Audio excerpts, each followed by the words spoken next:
Are you talking about ham? Pineapple and ham? Dude, it's gammon. I love this. So, this is a joy in my life about the differences in language This and is words. it, right? Check it out. So what's the American equivalent to gammon? I was watching, so I'm reading this on Reddit. I was watching this recipe video for slow cooker gammon, but we don't have gammon here. Gammon? The only ham I've seen is already cooked. Is gammon available in America? So let's see what it is. In the US, there's generally two types of ham. Country Yes. ham and city ham.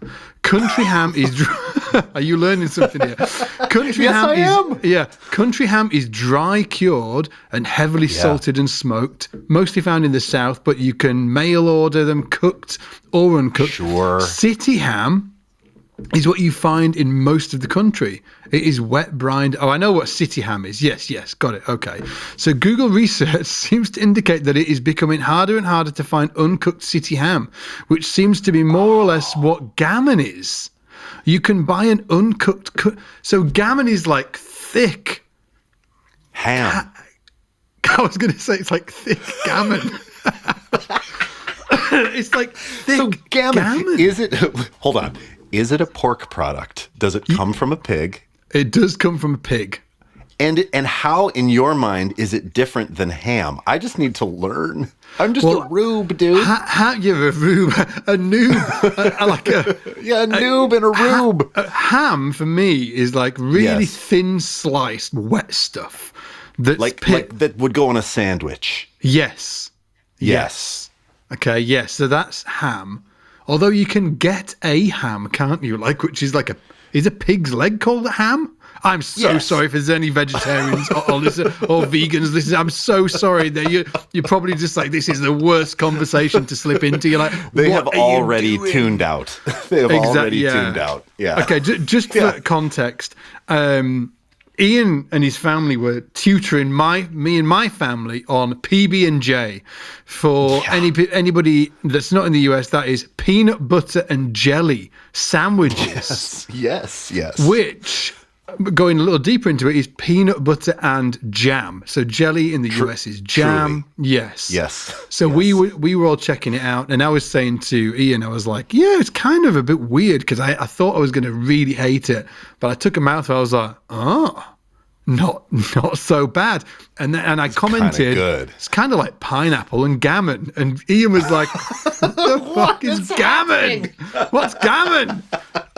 So we have in the UK this whatever it is, like pork product called gammon, which is like thick sliced uncooked ham that you cook. Okay. And you stick a big old bit of pineapple on there, and it just tastes badass. Yes. Do you guys have the pineapple and ham? Of course, yes. And a ham, like we sometimes would do a ham at Easter, for instance, right? That's sort of a traditional, at least for my family it was. And yeah, the pineapple. And I'm sure, I know that you can buy an uncooked ham. We just don't call it gammon. And I wonder. Got it. And so I just, the cultural differences are so fun to me, and we're not going away from the PB&J for 1 second, because I remember, so my daughter eats a peanut butter and jelly sandwich every day for lunch. That's the zone. And I remember that's like a cheap food that you eat too, like coming up. I don't know what that is for you. If is it bread and Nutella, or do you call it chocolate spread? Yeah, beans and toast. Dude. Beans and toast. Beans on toast is like, I wonder.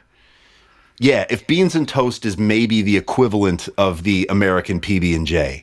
I love peanut butter and jelly sandwiches, and our whole family does. And I remember when I went to the UK, I was like, I'm going to go to Tesco and get some, peanut butter. And I remember looking for the peanut butter. I found plenty of jam, jelly, jam, preserves, whatever you call them, in a jar. Delicious, strawberry, raspberry, whatever you like. And then I was like, where's the peanut butter? And I remember like coming up to the cashier and saying, where's the peanut butter? And they looked at me like I was from the moon. And they said, what? And I said, peanut butter. Oh. And they sort of like looked up into the air, you know, like, I don't know. Maybe you'd have to go to a specialty store. I'm like, what? And then they didn't have any peanut butter. No, they didn't have any peanut butter at that. Why? Now that was in 1999, long time ago. I don't know. But they're like, yeah, you could get marshmallow fluff, you can get Nutella. And so here's my question to you. I know that it's not something you eat, but it's something you can buy. You can buy peanut butter. What do you use it for? Yeah, on sandwiches, but we don't put it with jam though. So when you said, "Is there an equivalent of the PB&J?" I was actually thinking maybe it is a peanut butter sandwich. But like everybody from the UK that's listening to this right now is just thinking Sunpat. There's just this. It's kind of like one brand. If you were sort of like born in the late 70s, like myself, or like grew up in the 80s, there was only one peanut butter. It was Sunpat, and it came in two varieties: smooth or crunchy, and that was it. Yeah, of course. If you don't like that, great. Get out. Yeah. So we did have peanut butter, but it was limited. It was limited, dude. And you're not eating it with jam. It's just going with bread. Now talk to me about it. Does it ever go with a chocolate spread like a Nutella? Are we talking about peanut butter and Nutella sandwich? That would be killing, dude. Oh no. It would be so good. Like Nutella, at least from like my memory, I think Nutella came later. I think it was we only had peanut butter. We had peanut butter, or you had beans on toast, and like it was simple, dude. We had 4 channels on TV, man. 4. Yeah, I know. And I can remember when we got 5, and it was like a big deal. We go, whoa, we've got another channel. Yeah, screw you in America with your 50 channels. Wait, okay. So just peanut butter and bread. That's it. And putting jam in that mix up, that is just anathema. It's no way. You're not doing it. It's not happening because gross. Oh, we did have jam. Yes. We do have jam sandwiches. Do you know what I mean? Like actually jam sandwiches. Actually, but they don't combine. They don't combine. They don't combine, dude. There's no combination. I tell you what, my nan used to make the rankest jam sandwiches. She used to like get the butter and she'd just sort of like shovel on this butter like thick, and it was like dripping and just sort of like, and then she'd shovel on jam, and there was just sort of like this massive combo of just like, you love this, don't you? And then she'd just like slap it together, and I'd sit there just like staring at this monstrosity that I had to sort of like chew through. It was like a dare. I was like, come on. Oh my gosh. Yeah. Well, so look, no combos, everybody needs to know this, that we send, these looms back and forth. My family saying, oh, PB&J, here's how you do it.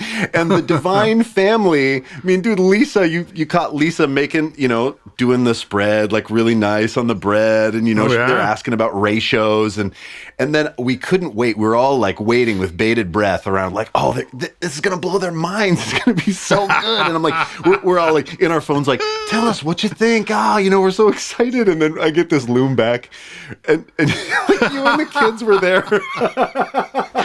Dude, I died because you were like, yeah, we tried it. Story, what'd you think? And he was like, yeah, I think like it was so funny. We were all laughing because you're like, yeah, and it was, yeah. You want a tour of the house? like you just changed the subject, and like Everly, my daughter, looked over at me and she was like, they hated it.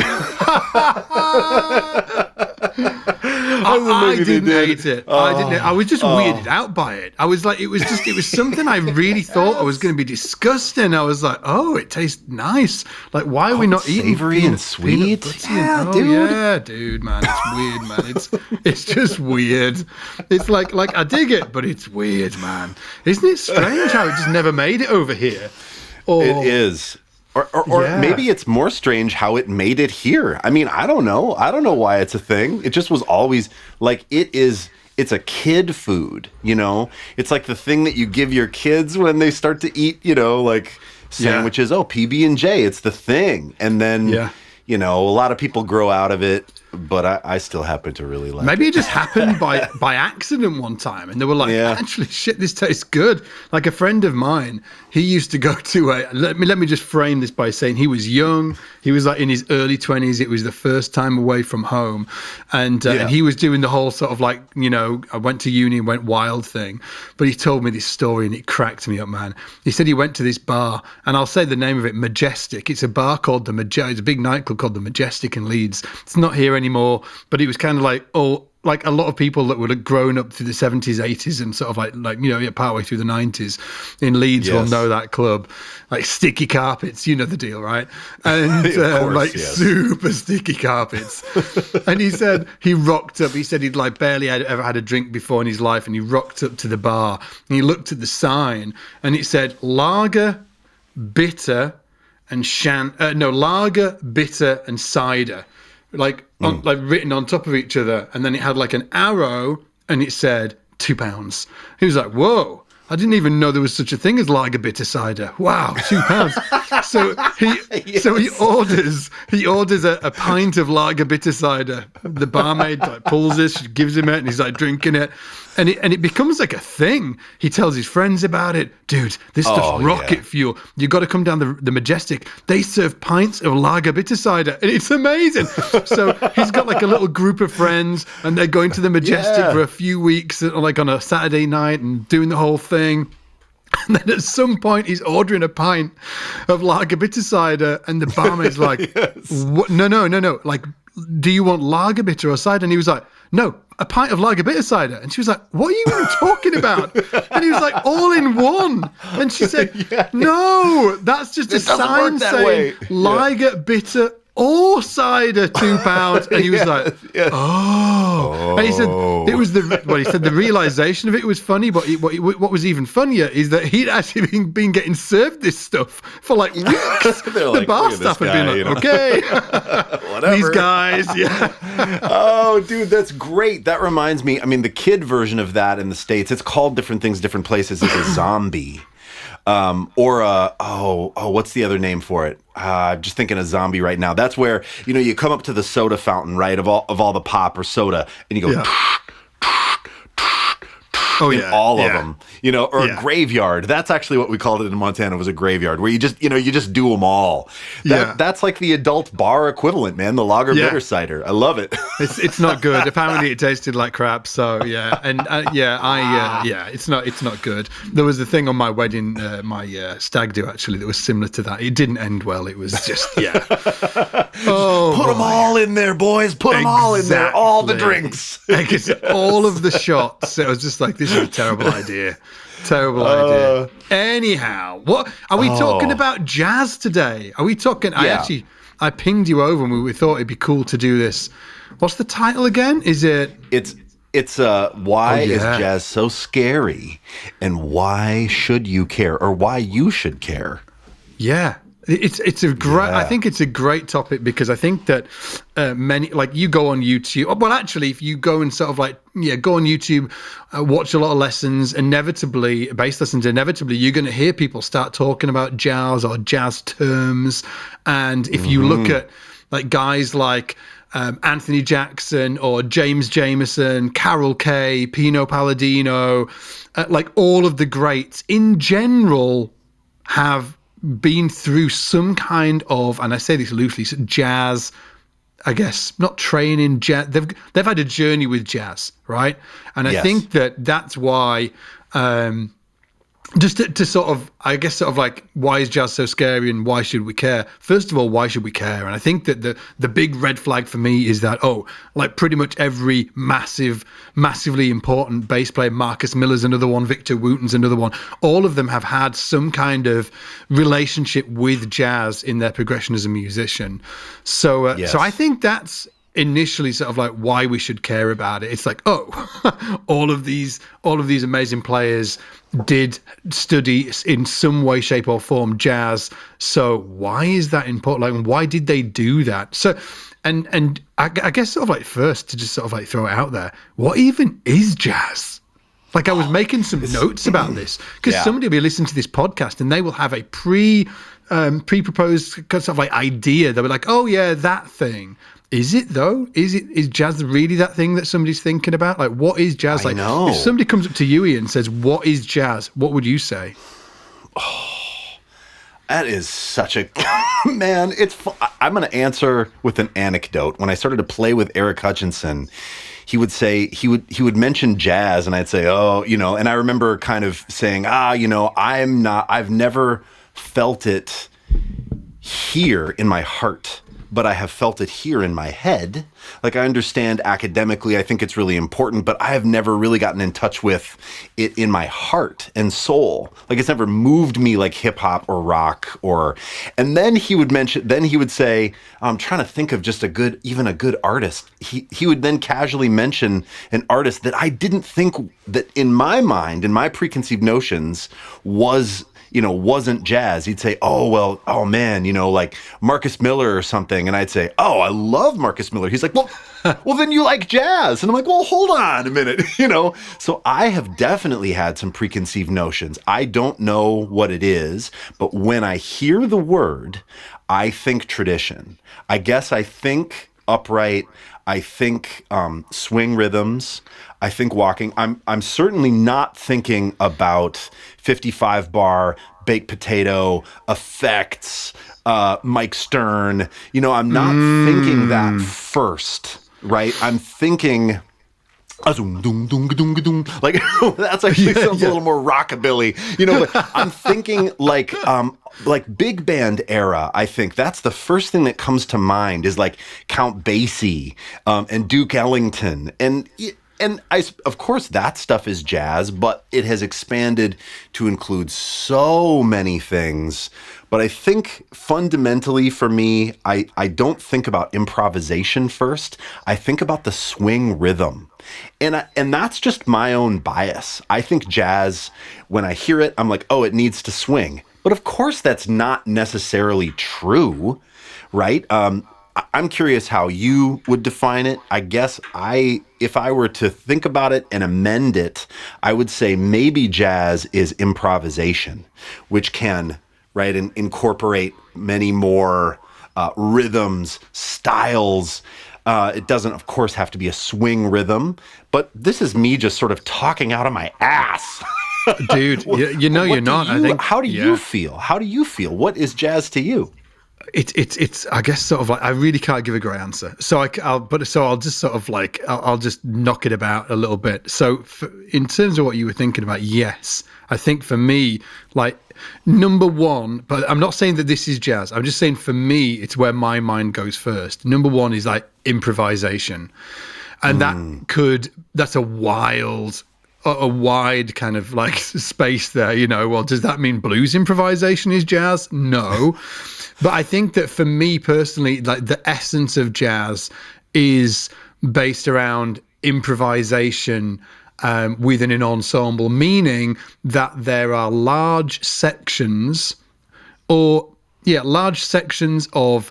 song or songs you are playing that haven't got pre-written parts.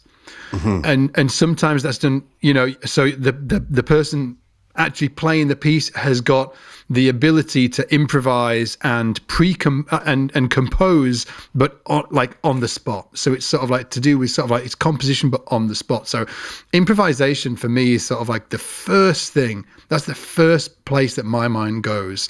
If I was put in a situation where I was playing pre-written parts and there was no, and everything was tied down, I would be like, this ain't really jazz. That said, I think if you look back at the, when jazz kicked off, it was actually just popular songs of the time. And I think that, like, was there huge amounts of improvisation? Probably not. I think it was, in the 20s, 1920s, and the sort of like, and how it actually evolved. I think that it came out of, it was just the pop songs of the era. It was the American songbook. It was films that were, it was music that was actually composed for film. And that actually then was taken on by these great jazz musicians who used to take that music and then use the music or the songs as frameworks for improvising. They'd use the song as a vehicle for improvisation. So, for instance, a really great jazz saxophonist. One of the biggest, right, was John Coltrane, and a great example is he took the song "My Favorite Things," which was a song taken from a movie, and then turned it into this epic sort of like jazz classic that will be played at jam sessions until forever. The end of time. Do you know, like that kind of thing? Yeah. So is that Sound of Music? Is that I think it is Sound of Music, yeah. I think it is, yeah. And even when you go back even further, there's like Charlie Parker and, and all of these guys were taking songs written within the Great American Songbook, written for films and written for shows, and they were taking those and actually using those songs as vehicles they would play the tune and then they would all improvise around the form. So I think that like improvisation is a big part of it for me. But then there's all...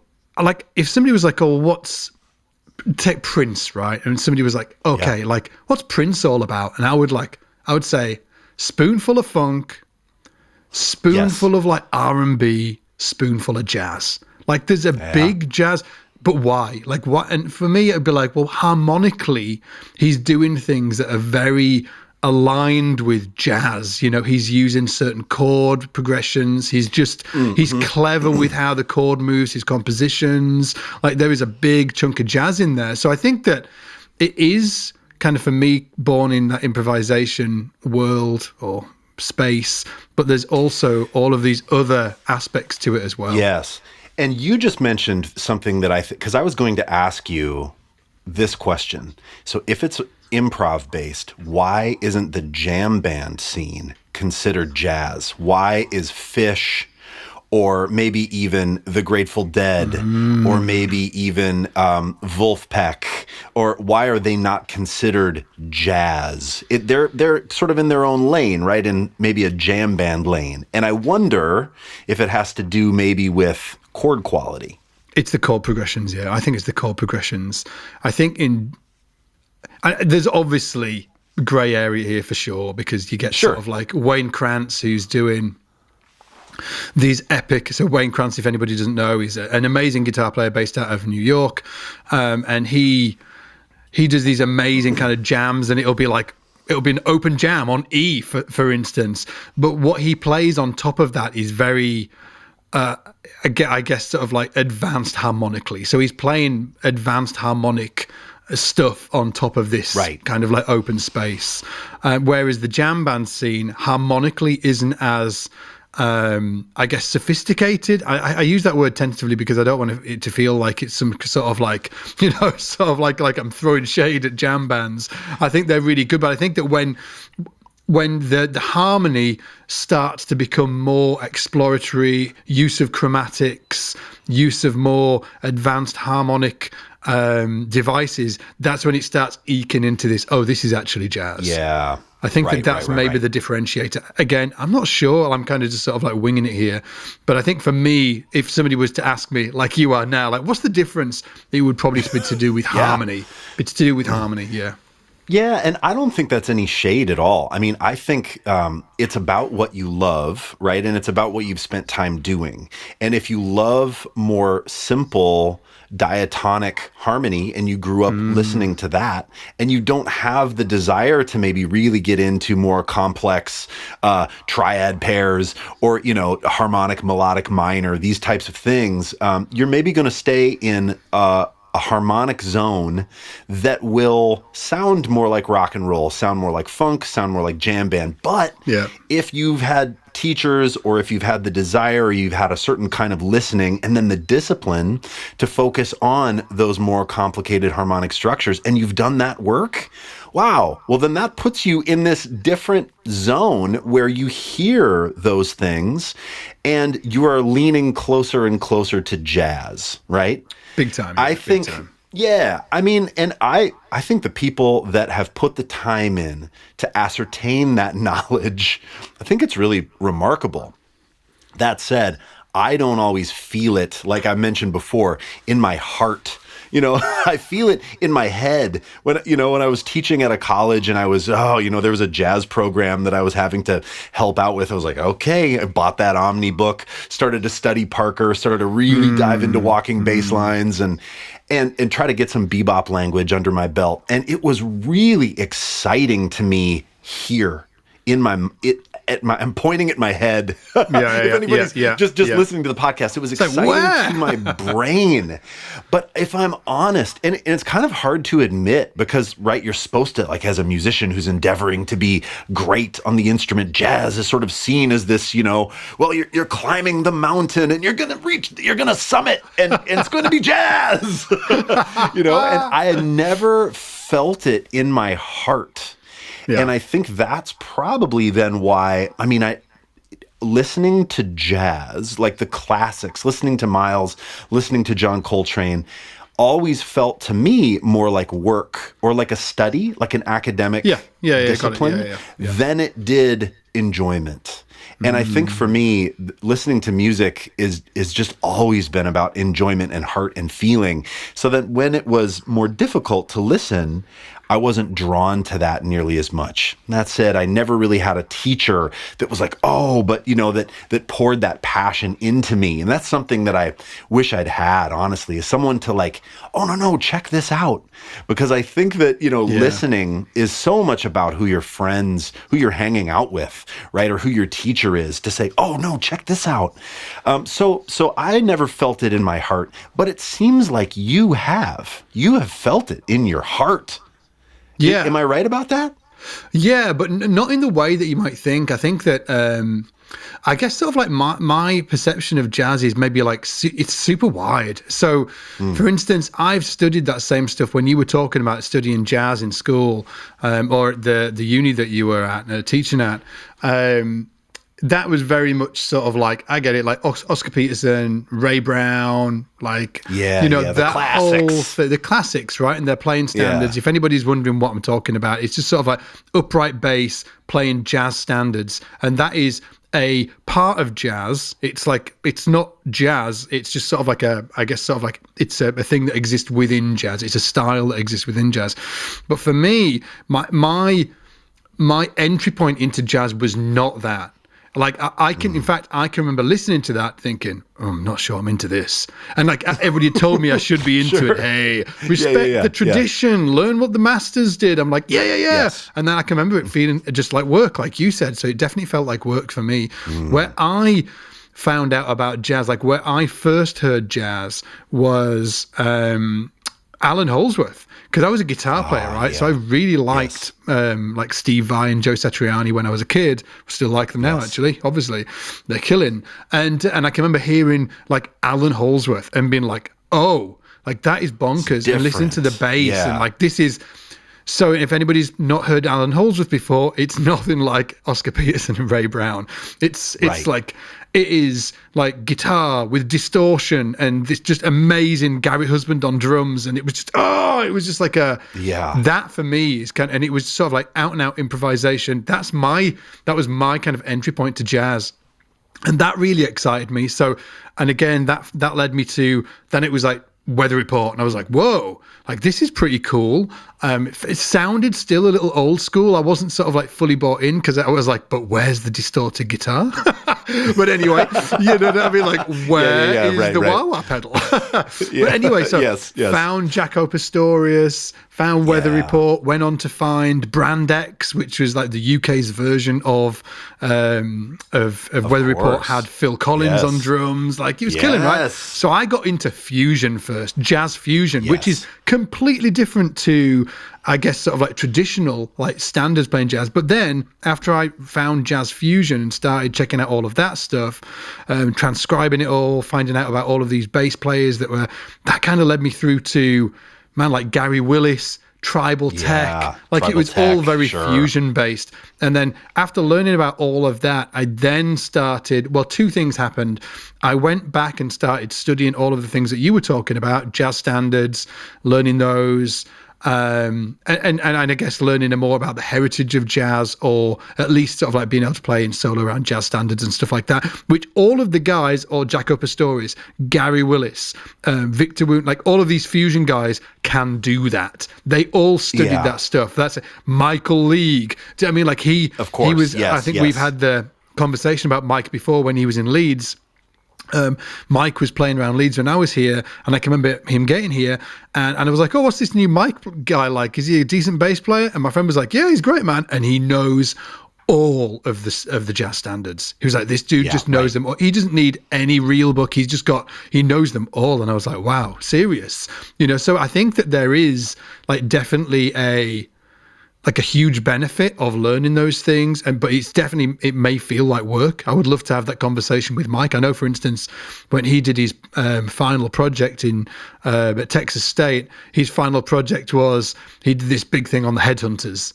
And if you think about Mike, it's that makes sense. He wasn't doing makes sense. Even though he knew all the standards, he was doing so. So I imagine he might have been the same. He might have been, learning about all of that thing, all of that kind of traditional jazz stuff, and maybe it did feel like work for him, or at least, I'd love to have that conversation. I don't want to speak for him. And let me just say this: that the doing the work is not. It's not something that you should shy away from. I mean, I found too that even though I didn't feel it at first in my heart, after I did the work, it started to move from head to heart. After I kind of understood it, I remember I had an upright bass teacher that showed me Donna Lee by Jaco Pastorius, and it sounded like noise. The first time I heard it, it sounded ridiculous. I was looking at him, and he was like, "Oh, and I was like, this is garbage." Where's the melody? I didn't understand it. Yeah, right. I had no idea. It was just a bunch of notes, and there was too much chromaticism, and my ear was not trained enough to understand. And then when I dug in and learned, the chord progression, what that melody is going over the top of, and I learned that head and, worked it up and played it slowly, I thought, now I hear this now. My ear spent enough time to hear it, and it slowly started to move from head to heart. Now when I hear that song, I have warm feelings about it because I spent a lot of time working on it. That said, it's still not a go-to thing for me to listen to, right? I'm not charging for the record player to put on the record player. That's silly. My phone. I don't have a record player. Put on the wireless. To put on the Sonos speakers, Parker But I have that bias that jazz is that tradition. And it's funny because when you talk about tribal tech, I loved Gary Willis. When you talk about Jaco, I ate that stuff up. I mean, I was loving that stuff. Weather Report, I had Romantic Warrior. What's that's Return to Forever. Did you get into that with Stanley Clarke? So there was so much of that music that I love too, and I just never think of that as jazz. That's so interesting, isn't it? Yeah. So I think of Jamiroquai as jazz. I think of Jamiroquai as jazz. And I love Jamiroquai. I love Jamiroquai so much. It's jazz funk. It's funk and jazz. Yes, like if somebody says like, what's Stevie Wonder? Like the essence of Stevie Wonder for me, jazz. Like he just is like, of course. Do you know what I mean? Like, it's just sort of like, what was I listening to today? Oh, it was so good. And it was I can't remember his name. Let me just see if I can find it on my phone. I can't remember his name. He's a great singer from the UK. He's called, I'm just going to mention him here because a guy called Sam Tanner, Tanner, and he was doing, this is it. So he's download a free audiobook with your 30-day trial. YouTube ads, leave me alone. Everybody's laughing. They're like, leave me alone as well, Divine. I'm just getting another ad. Oh yeah. Right, okay, check this out. He plays this. This guy can. He's talking about. Oh God, it's good.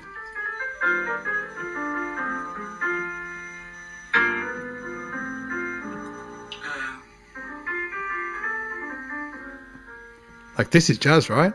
Beautiful. But he goes on to play this thing by Stevie Wonder. Let me see if I can find. And he's talking about the bass line. Maybe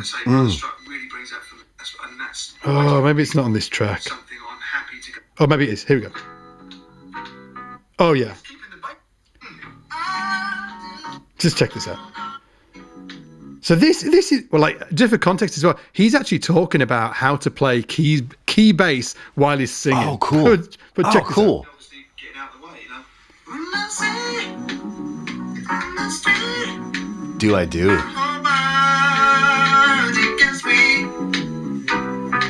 That's that chord there. Oh. Yeah, that's C back to the B.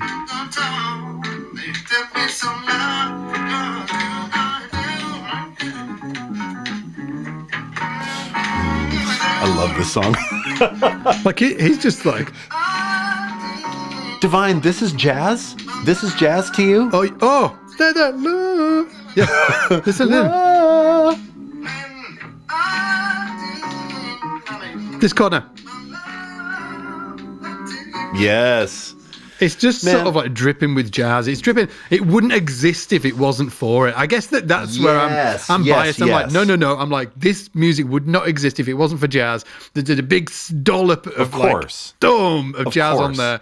So for me, that's jazz. That's jazz. Okay. So check this out. I think about this in a too much of a traditional sense. And I know that because I did that top 10 Stevie Wonder breakdown for SBL. That was one of my favorite videos to do. I mean, it was so fun. And I love Stevie Wonder so much. I think he's the baddest bass player, dude. Like Stevie Wonder's left hand is like my favorite bass player. It's so good. And Nathan Watts too. I mean, and James Jamerson played on some stuff very early on for him, like Uptight All Right. It's anyway. And right when you say that, and I hear that that 5 chord, that maybe an augmented 5 chord before back into the post of Do I Do, like I hear that as jazz. Like, oh yeah. But I never go there first. And check this out. I wonder, remember when I told you about the teacher that I had that booted me out for trying to show him up, right? And it was this terrible experience for me. Well, later, when I joined jazz band in the 8th grade, I got to tell you this. So that first teacher that ended up kicking me out was a guitar player and told me to only play with a pick because he said, finger play is a blurry. He said, hey, Ian, you're only going to play with a pick. And I said, okay, why? He said, because finger players are blurry. You don't hear anything they do. It's just all... And which is, like so not true, of course. And so I'm playing, I'm playing with a pick. And I just thought, well, this is the way that my teacher, so here I am, I'm 14 and I'm in middle school jazz band. I show up. I've taken on the upright bass to play in orchestra so that I can play my electric bass in jazz band. But I had no idea how to do any of it. And I show up with my bass and my pick, right? And I sit down and Mr. Lang, the band instructor, calls C-Jam Blues. Everyone pulls out C-Jam Blues and it has a little written line. And I see the note C. And I learned how to play a blues walking thing. I learned how to play doom, doom, doom, doom, doom, doom, doom, doom, doom. Got it, like that boogie, kind of boogie thing, right? Yeah. Yes. And so the band director's like, okay, here we go. 1, 2, 3. And I play with a pick. And he stops. And he goes, bass player, what are you doing? And I said, I'm playing C-Jam Blues. And he said, okay, all right. Well, let's just try it again. And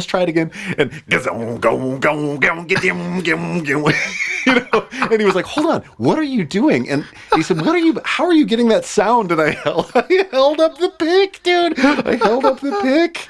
And he said, are you playing with a pick? And I said, yeah. And he was like, bass players don't play with a pick. And then everybody laughed. Dude. Oh, no. All the snarky ass 8th grade horn players are laughing. Oh, look at this asshole playing with a pick. And then he said, okay, well, put the pick down. And I thought, that's interesting because, my teacher told me that now I'm going to sound bad with my fingers. He said, just try to play it with your finger. Okay. And then he's like, and read the part that's on the, and I said, but I don't know if you know, but I don't know how to read music. And then they all erupt with laughter again. Dude, it was mortifying. mortifying. And I remember getting out of jazz band. He said, "What? You don't know how to read music?" And I was like, oh God. And I got out of there, man. And my mom picked me up and she was like, "How did it go?" And I'm like, "I'm never going back. I'm never going back." And she said, "Let's go to Dairy Queen," like ice cream place in the States, you know. Dude, and I was eating my Snickers Blizzard, just so distraught. With your ego floating around in the melted ice cream. Yeah, you were like exactly. you're trying to spoon your ego back in your mouth. Please don't die in there. So I just think I have this self-esteem destroyed. Oh, just brutal. And Mr. Lang ended up being a fun teacher. I just wonder. It makes me think about those first interactions with kids when they don't know. They don't know what they're supposed to do. They're just kind of trying to do something. And I think my adherence to what jazz is and why I maybe don't always feel like I like it comes from that experience of you're not doing it right. You're not good enough. I can't believe you're playing with a pick. No shit, dude. I can't believe you can't read music, right? You got PTSD. I do. I have PTSD. You were traumatized as a child. I was totally traumatized. And I think if that band director a little ribbing, I think, is maybe part of the middle school experience. But I would have loved, like, if I were in that position of authority as a teacher, I would like to think that I would say that I wouldn't have done that, point the kid out and, and everyone laughs. But that even if that happened, because kids will laugh at things, right? Yeah. I would love to say, "Hey, hold on, we're going to stop. Let's listen to some music." Like, I never had anyone that was like, "Hey, this is why this is cool. Let's listen to this music." Yeah. And if you are out there and you've had any kind of similar experience, or you just feel like you don't get it, even if it's the Rolling Stones or the Beatles, it doesn't have to be jazz. It can be something that a lot of people like and you don't feel like you get it. What if you try to find an encouraging person or situation to listen to that music and have somebody help you understand it? Like, why is it cool? Why is it relevant? Why is it culturally important? I just didn't have any of that, and I was just told that I was doing it wrong. Oh, dude, I had the exact opposite experience. So my experience, right. Sorry to sort of I'm just going to tell you my experience. So first of all, when I was a kid, my dad used to say this thing over and over again: the best players in the world can play classical and jazz music. Classical and jazz music. It just hammered with me. So I was like getting classical lessons on the guitar, but I also had this like best players in the world can play jazz. Best players in the world can play jazz all the time. So and then when I left school and I ended up doing an apprenticeship making basses, my boss, the guy that owned the company, like, he was a massive like fusion nerd. He was like super into like all of these amazing. He was like playing me like Heavy Weather by Weather Report, and he was like introduced me to Brand X, and it was him that introduced me to Alan Holdsworth, and it was him that introduced me to that whole world of fusion. I never knew it existed, and he was like, "Oh, all of these are the badasses," and then at the same time I'm making basses.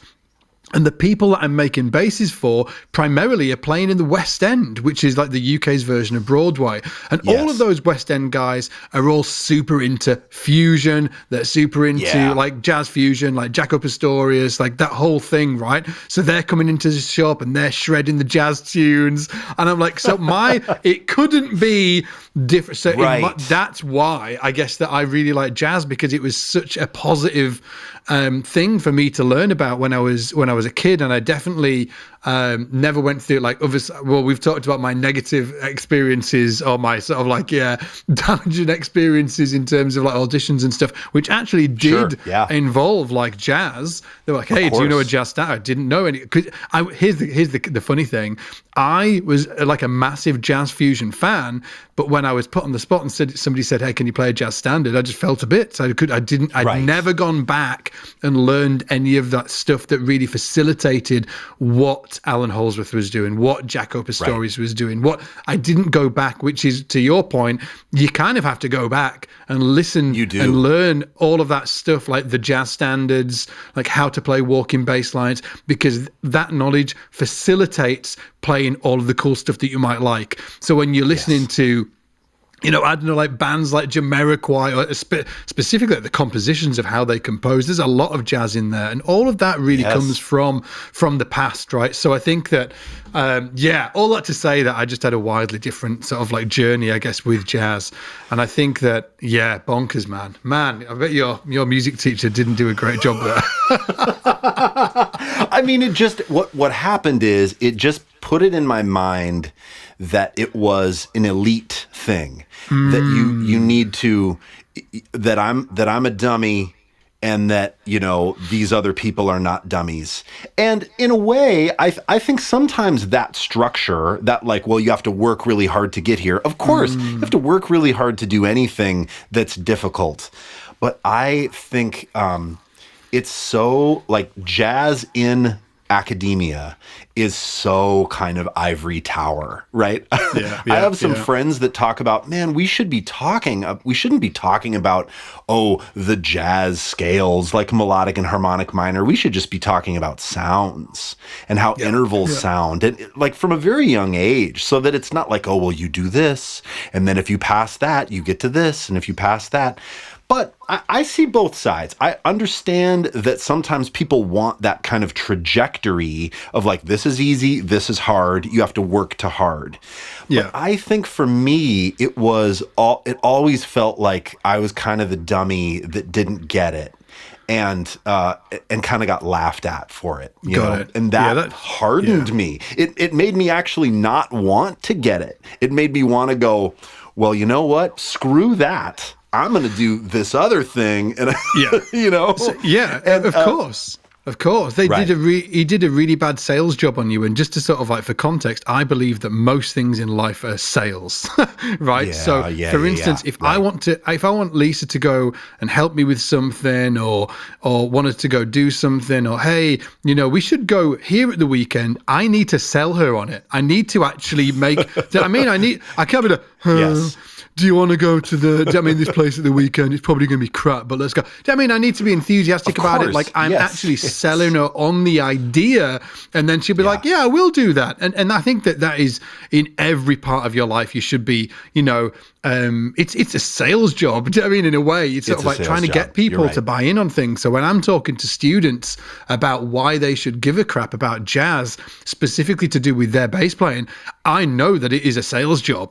And the worst way of going about this is like, it's super hard, it's elitist, and you're probably not good enough anyway. Do you know what I mean? Like, which is what happened to you. That's what happened to you. Right, it's what happened to me. Yeah, that's right. My sales pitch is, if you learn this stuff that is called, like, and I'm doing air quotes, it's called jazz, but what it really is there's so much to be learned about how like music works, like the inner workings of music and chords. And the best and easiest, not the hardest, the best and easiest way to learn that stuff is actually to study some jazz standards and get into it like that. So if you do that, not only are you going to really sort of like start to understand why chords actually work together, but you're then going to be able to get all of that stuff and apply it to any music you want to. Pop, absolutely, rock, R&B, gospel. You're just gonna. So I'm doing a sales job, and I'm not bullshitting. I'm actually telling the truth. I'm just. That's so true. I'm threading it through. I'm like, why should you give a crap about this? Well, it's gonna be able to make you a great bass player, and it's gonna fill in all of those holes that you've got. So and if anybody's wondering why, like when you start learning the jazz standards, and you don't need to go out and learn a bunch. You could just think to yourself, well, I'm just going to learn 4 to 6 jazz standards over the next year, and I'm going to learn how to play walking bass lines around these. Why is walking bass lines important? Because you have to be able to use an outline chords and use arpeggios to be able to do that. So actually, instead of just like running arpeggios up and down the neck for no reason, it's like, hey, I'm learning these arpeggios on the neck so I can then go and create walking bass lines. And then when I do that, all of that stuff is then going to be applicable to any music you choose to play, which is why, to our point, right, what we were talking about earlier, which is the reason why, like, all of these monster bass players who actually don't have anything to do with jazz, Pino Palladino, like, you know, like all of these massive session players, I know, like, Marcus Miller, yeah, he's jazzy, but like Anthony Jackson, for the most part, like, he has played on jazz albums. For the most part, he's actually been a massive session player. You know, like all of the James Jamerson, Carol Kay, you know, Sean Hurley, again, he spoke about it, didn't he? He was like, jazz was so important. The reason that is true is because it gives them all of this knowledge of how music actually works, and they can apply it on their instruments and their fingerboards. So I think that it's just, you just had a bad sales job done on you, man. Yeah, and check this out. I don't want to leave it there for people, because I had then an unbelievable lesson with Brian Bromberg. And I don't know if I've ever spoke to you about this, or I don't think that I've talked about it on the podcast, but then later, my mom would take me to this jazz festival in Moscow, Idaho, and it was amazing. It was the Lionel Hampton School of Music. I got to see Herb Ellis. I got to see Elvin Jones play drums. I got to see Dizzy Gillespie before he passed away. It was amazing. It was actually really incredible. They had all these master classes, and Brian Bromberg was there, and I fell in love with his like slapping and tapping, kind of like smooth jazz records that he was putting out in LA, you know, at that time. And my mom contacted his manager, and we ended up he got me in for a lesson. And I remember I had a Billy Sheehan Attitude bass. I brought that into the lesson, and he said, you know, he was so nice to me. And I had experiences with other educators that were not. And so I had this chip on my shoulder, and he was like, well, you know, oh, cool bass. He was so nice. He's like, play something for me. And I think I slapped something furiously and terrible. You know, it's like, oh, I impress him. You know, it was bad. And he said, oh, cool. Okay. Yeah, I can see you know, you're working on it. And he was nice. And then he said, what do you want to do? And I said, I want to know how you do all that crazy 2-hand stuff where you're playing down, you know, with your hand down here and this other hand up here, and you're going crazy. Yeah. And he said, sure. He said, first of all, before we do that, do you know what this is? And he played a chord. He played like a 3-note voicing. And I said, no. I guess a chord. And he was like, yeah, if I play these, do you know what any of these are? Do you know what a major 7 chord is, or a dominant 7, or a minor 7 chord? I said, no. And I just sort of like, I started to get kind of bummed out, because I felt like, oh boy, here we go. And I'm not going to learn the trick, you know? And he said, well, what I'm doing is when I'm putting my hands in these places, I'm playing the root note and then the 5th with this hand. And then I'm playing the 7th and the 3rd, but the 3rd is up an octave, so it's a 10th. I'm playing essentially a full chord. And he said, and without that information, I can teach you how to do a typewriter, how to play the bass like, you know, and it'll sound like a typewriter, but without the actual information of the chord, it's not going to work. He said, so today maybe what we should do is I should talk to you about how to construct some chord sequences. And, you know, and I said, okay. And he showed me 2-5-1s and all the permutations of, you know, major 7, minor 7, dominant 7 through, you know, across 3 strings, and then in a grouping where all 3 strings are together. And it changed my life. And I remember kind of starting to hear it. And then at the end, he's like, okay, now if you put this hand here, and then you've got this hand up here, look at this. Now you've got this chord, and you can move it this way, and it sounds like music. And it was amazing. And it set me off on this trajectory of trying to understand that stuff, because I had a good sales job, like you said, of this person, Brian Bromberg. Shout out to Brian Bromberg, made jazz vocabulary and jazz theory, like chord movement, make sense. and made it seem like it was approachable and also would benefit the things that I wanted to do moving forward. And it was amazing. It really changed my life. Oh, dude, I freaking love experiences like that. For me, like I've had I think everybody's the same, aren't they? They have these kind of sort of like serendipitous moments where it's just like this thing just happens and it just sort of like, and you've got a choice. You can either go that way or you can just like take it as a sign and like lean into it and be like, actually, this is going to take me in a different direction. And the same thing, the same exact thing happened to me on a cruise ship, right? So for context, I was, I'd been playing professionally, but I'd done it in theaters for a few years, maybe like 2 years or something like that. And then, but I wasn't really a bass player, I could function as a bass player, but I wasn't a bass player. And even though I really loved all of that jazz stuff that I was talking about earlier, all the like fusion stuff, and I didn't understand any of it. I just didn't understand any of it. Right. You just liked the way it sounded. I loved the way it sounded, and I could emulate it a little bit. I could play some licks, but it was like typewriter, right? Do you know, like that thing? I mean, you can emulate it, but you've got no idea what the heck's going on. Right. And I was on the ship, playing on the ship. Obviously, I was like in the band on the ship, and a passenger got on, and we had a grand piano in the room that we used to play. And generally, we'd dock every morning, and the entire ship, would get off. All of the passengers would get off. They'd go around wherever it was, beautiful place, and then get back on, and then we'd sail to the next place, wake up, and do the thing. And there was this one dude in his 60s, and he never got off the boat the entire time. His wife wanted to see the places, so she was doing her thing, and he would sit and play the grand piano all day.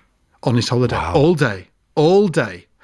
And it just fascinated me. And he was just an amazing storyteller, just really fantastic communicator. And I can remember I used to practice up next to the grand piano generally in the daytime.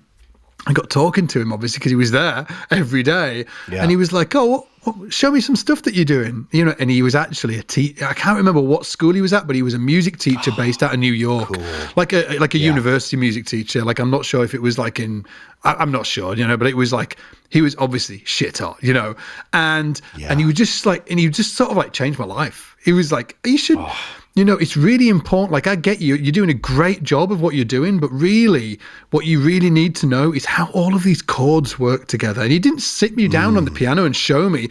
He just spoke to me and demonstrated stuff on the piano and like demonstrated the value of it. That's what he was doing. Yes. He was like, and he was talking about the beauty, or how he perceived the beauty of like chord movements and how you can use substitutions. I had no clue what he was talking about, but he did a great sales job on me. He left and I was like, oh, I need to know all of that stuff he was talking about. Like, I need to know it. It's just, I was desperate to know it. In fact, the piano player on the gig that was on the cruise ship had exactly the same experience. Like, we just spent the week hanging out with this guy in the daytime, and both of us were just like, oh, well, like, we need to go and we don't know what we need to know. Like, there's all of this amazing information available to us, and we just need to go and, we need to go find that out. So it was mind blowing, actually. So I had the exact same experience as you. And it's so great when someone approaches you with that stuff, not out of this kind of like, well, not authoritarian, oh, you're an idiot if you don't know this, right? Yeah, it's not that. It's like, oh, your world will open up if you learn about this stuff. And, at the beginning, I'm talking about these horrible experiences I had. I had a lot of really great positive experiences later, but it just, like you say, PTSD, man. The thing, I want to answer before we run out of time, like, I want to answer this thing of why should you care? And I want to hear that from your perspective. And I want to say, for me, I had this story or this experience that, I've shared this on the new member huddles before, of when I started to teach at this college in Minneapolis. Oh yeah, go for it. I had these students that were doing this jazz program. And by that point, I had a decent idea. I'd played jazz band all through middle school, high school, a little bit of college. I had an understanding of how to walk a bass line, but pretty basic understanding. And I remember reading Ed Friedland's book and going right to the section of chromatic approach where, you're playing the root note and then a chromatic note passing to the fifth and then a chromatic note passing to the next root.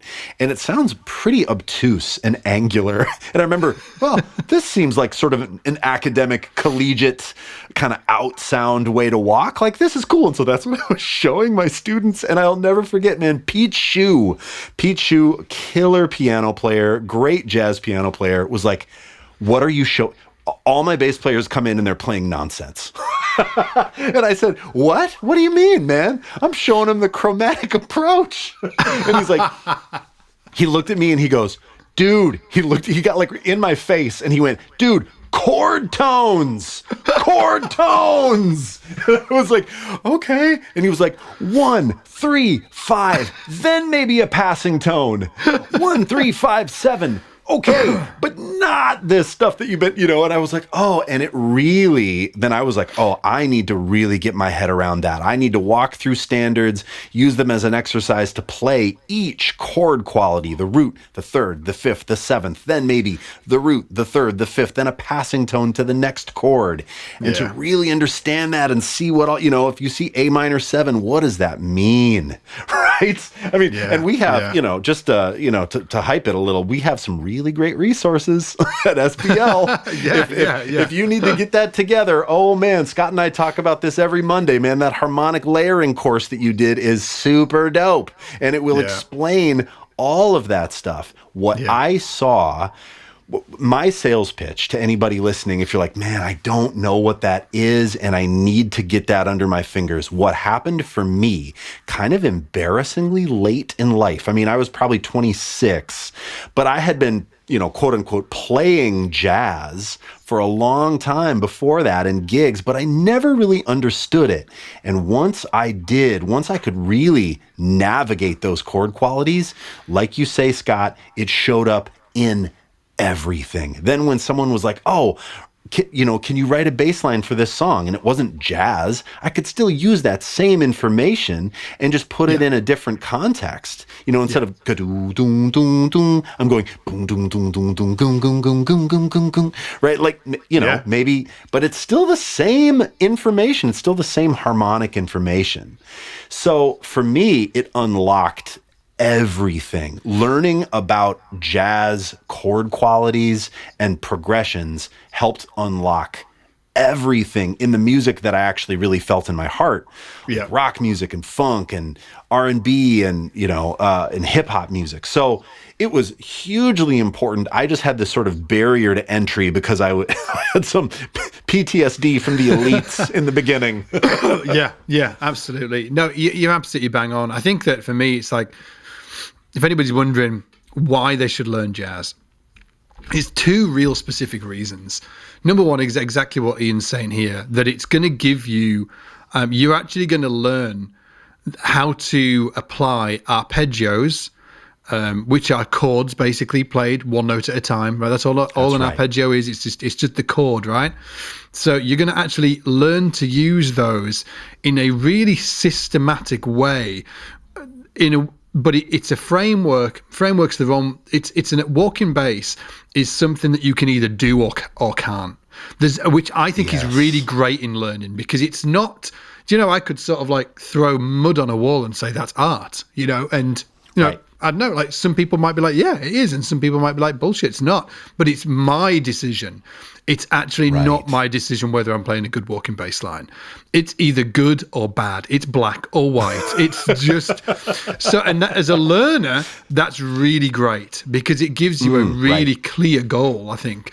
So learning walking bass lines, the 2 things are, it gives you a really fantastic framework or system to use to help you understand and learn how to outline chords on the fingerboard.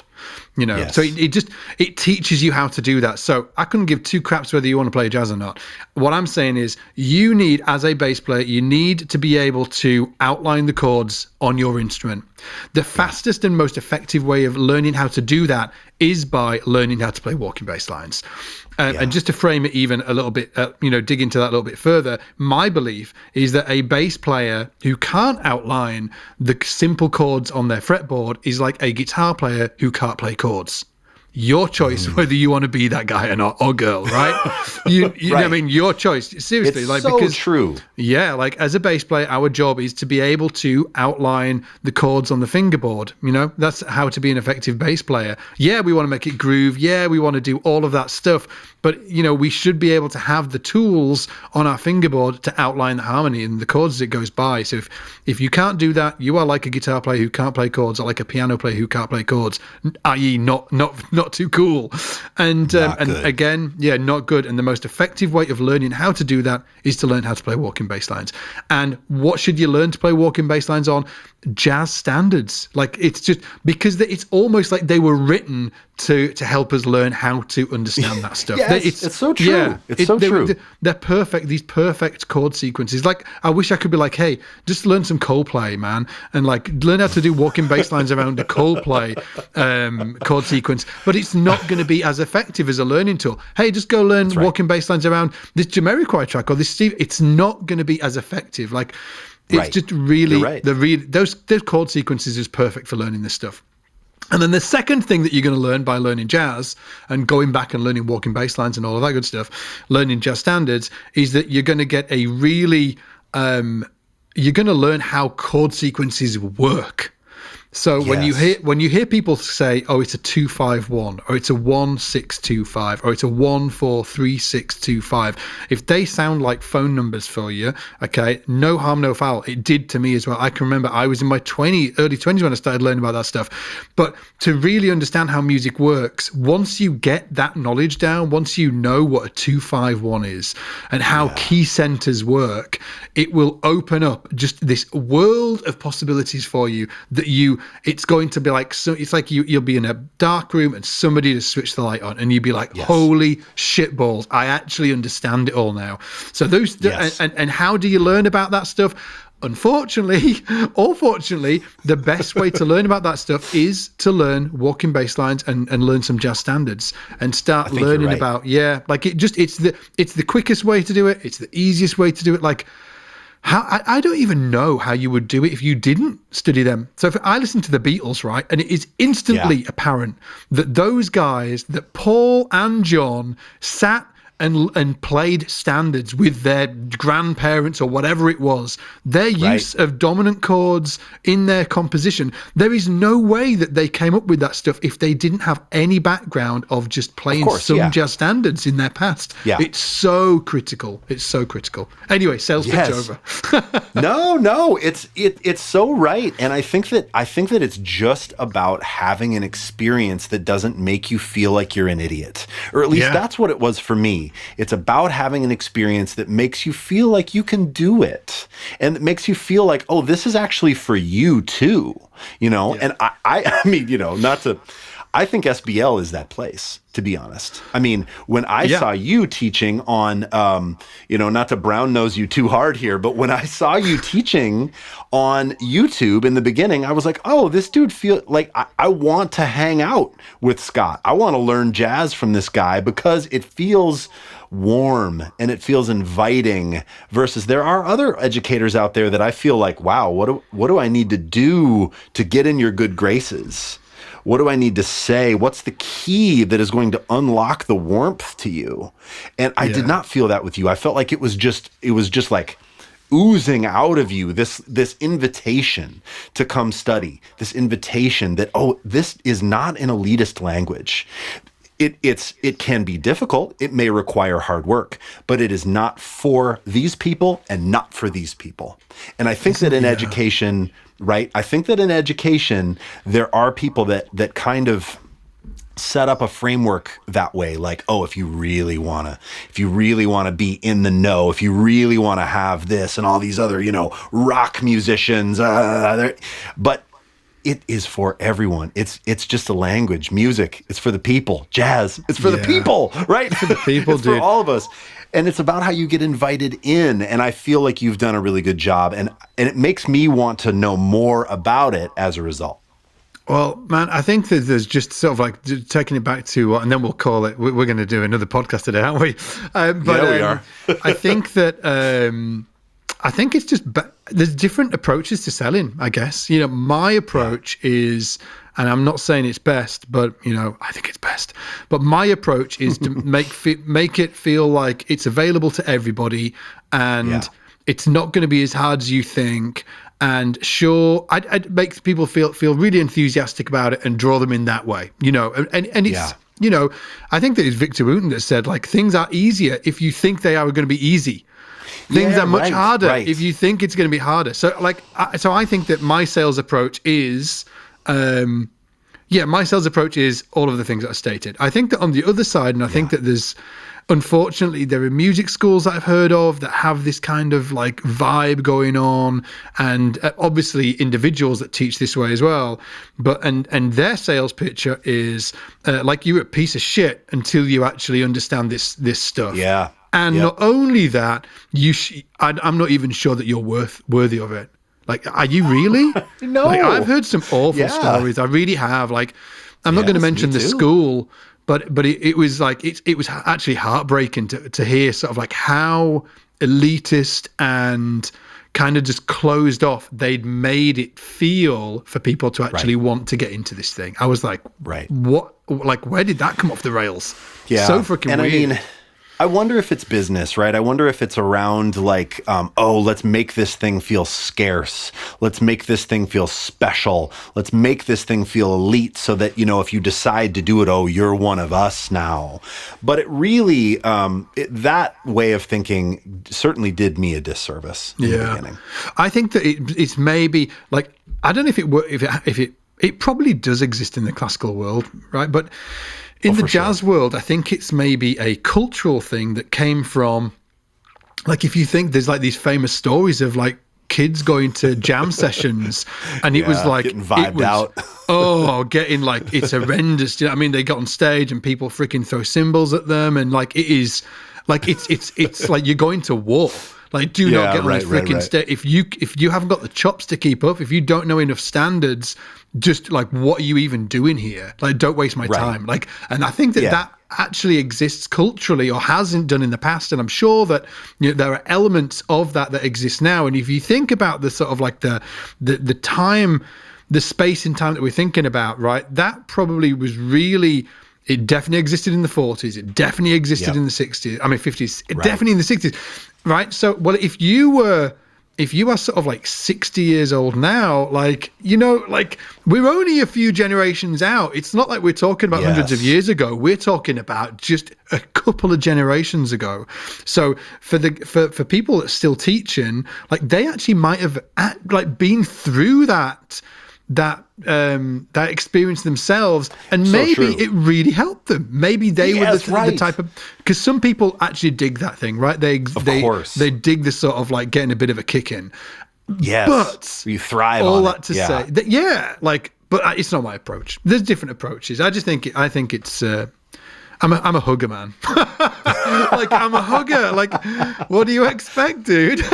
Well, and I mean, here's the thing too, is I feel like a platform like SBL, that's the safe place. That's home. That's where you get to learn. That's where you get to make mistakes. That's where you get to have feedback, encouragement, critique that will guide you, but not discouragement. And then when you feel like you have some skills, go out to one of those sessions, get beat up a little bit. Like, if you walk into that environment where people are playing, a jam session, it's gonna you need happen, to know, yeah, that there's a little bit of that competitive spirit, and that is not the place to learn how to play a root, a third, a fifth, and a seventh. That's the place to execute that knowledge, right? Yeah. And if you don't execute that knowledge, you get knocked down a little bit, and then it's time to come back home. It's time to hit me or Scott up, or or Craig on Student Focus, and say, "Oh, I was at this jam, and this happened, and how can I?" And we will say, "Oh, no problem." Like, I am never going to be the one to vibe somebody out, on a forum or on SBL, but I understand that environment can be really great because that's where maybe you sort of get battle hardened. But hang out with us a little bit first and learn some of the basics, and then put on the armor and go out. Yeah, and like, not to turn it into any kind of sales pitch or anything, but it would be sort of like silly of me not to mention that we've got, if you're a member of SBL, we've got a full brand new like learning pathway which has 6 courses, like all about getting your walking baselines to the next level. Yes, not even the next level, actually just starting you off. Like, how do you actually start with walking baselines? How do you start with roots and then adding in the fifths and the thirds and all of that? There's a full learning pathway. So definitely check it out over on the site if you remember. And then also I've got like the ultimate jazz survival guide as well, which is another great resource. Teaches you walking baseline, but also then goes into sort of like soloing and understanding the chords and all of that cool stuff as well. So definitely check those out. And if you are not a member, just go grab a free trial and at least just use it for 14 days and then cancel if you hate it so much, just cancel after the 14 days. You will not be billed. You can learn jazz for 14 days, but my guess is that you might actually quite dig it and you might stay around as a member. But no harm, no foul, but definitely grab a trial and just take it for a test drive. Anyway, dude, let's call it, and let's go do another one. Anyway, guys, thanks so much for listening. Take it easy. Bye. Cheers, everybody.